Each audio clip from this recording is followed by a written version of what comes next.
Welcome to my channel. Your tutor Mariam is here. It's a 16 video of Introductory Physics 1 and the third video that I'm going to talk about the vector, which is the third subject of Introductory Physics 1. In this video, I'm going to talk about the unit vectors, what is the unit vectors, how it can be defined, and why we are using the unit vector. And at the end of the video, I'm going to solve one example for you. If you are new to Introductory Physics 1 and like to learn more, hit the subscribe button and like for more. You ready? Let's get started. The first question you might have is, what is a unit vector? Let's say I have a coordinate in 3 dimensions, x, y, and z axis, right? And then I can define the unit vector in 3 dimensions. So it's going to be ijk. Ijk means the symbol of a unit vector in x, y, and z direction. So what you usually see in your textbook, in x direction, unit vector defined as I, in y direction, going to define as j, and in z direction, going to define as k. Okay?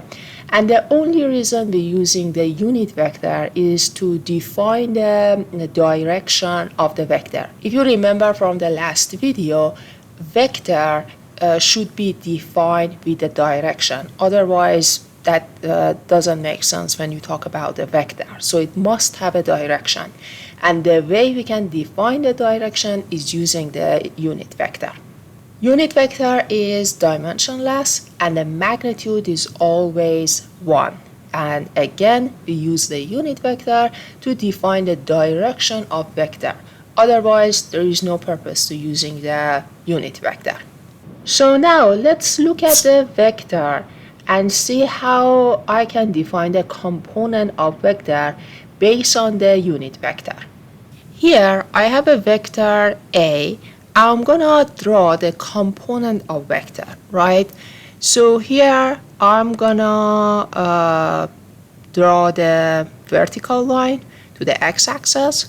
So this guy gonna be my ax, right? And then this guy right here, the same things with the y-axis, and this guy here gonna be my ay, okay? This is how you guys learned from the previous video to write the component of the vector, right? So now if I wanna write down the A is gonna be ax I plus ay j. And the reason I'm writing like this is for the x-axis, the unit gonna be I, right? And for the y-axis, the unit gonna be j.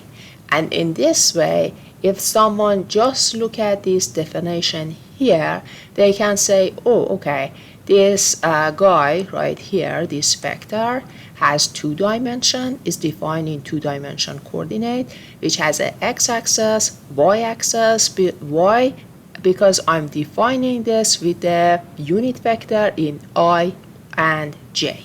Now let's see how I can add 2 vectors if they define with the unit vector. So here I have vector A and B, and they define in a coordinate system as y and j.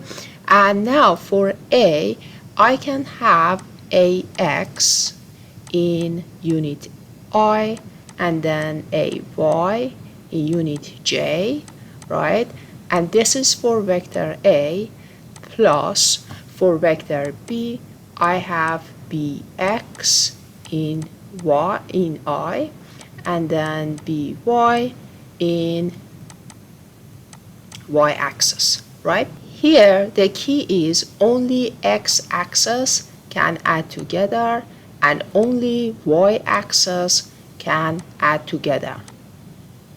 And what I mean by that is like ax plus bx, right, in x direction, and then ay plus by in j direction.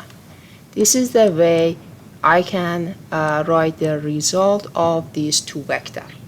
And this guy we have a vector sign.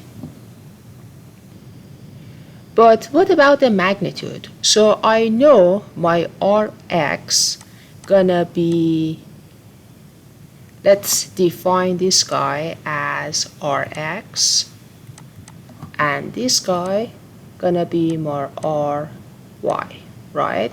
So if I'm gonna write down the magnitude, it's gonna be Ax plus By square, and this is the way we define the magnitude. And this guy gonna be x, and then here is gonna be a y plus by square.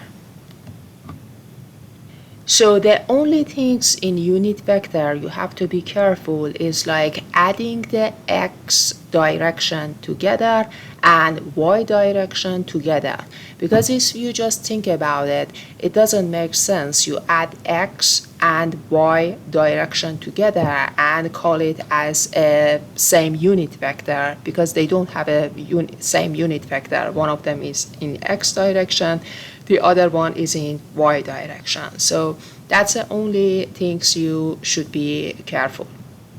Now let's look at the example. So here I have vector A and B, and I'm gonna add them together. So for vector A, it's 5 plus 6, but they have a different direction, right? So A plus B, and this guy should have a vector sign, is gonna be 5i plus 6j. This is my vector A, and then vector B gonna be 3i plus 2j, right? So as I just told you, only x-axis can be added together. So this guy gonna be 5 plus 3 in x direction, and then it's gonna be 6 plus 2 in y direction. Then it's gonna be equal to 8 in x direction, and then 8 in y direction. I hope this video helped you to understand the unit of the vector and why we're using the unit for the vector. In the next video, I'm going to solve another example in terms of the projection of the vector and how we can define it in sine and cosine. If you like my video, please hit the like button, and see you in the next video.